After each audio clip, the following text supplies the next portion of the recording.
Yuri పెద్దలు అతని పిలిపించి అతనితో మాట్లాడిన తర్వాత అతడు నిలవబడి ఆమెను పరిగ్రహించడం నాకు ఇష్టం లేదని ఎడల అతని సహోదరుని భార్య ఆ పెద్దలు చూస్తుండగా అతని దాపున పోయి అతని కాలి నుండి చెప్పు ఓడదీసి అతని ముఖము నొదుట ఉమ్ము వేసి తన సహోదరుని ఇల్లు నిలుపని మనుష్యునకు ఈలాగు చేయబడునని చెప్పవలెను.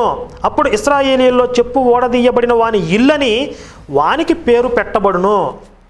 చూసారా, ఇంత స్పష్టంగా ఉంది ఇక్కడ.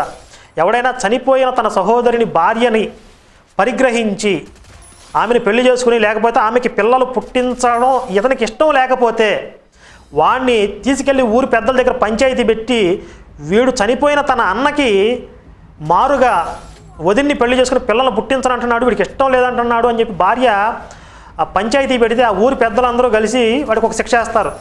ఆ స్త్రీ చెప్పు తీసి వాడి మీద ఉమ్మేసి మొహం మీద కొట్టిద్దంట. ఇప్పుడు ఈ సహోదరులు అనే పదం ఇశ్రాయేలీయుల జాతిని అంతటిని ఉద్దేశించి చెప్పింది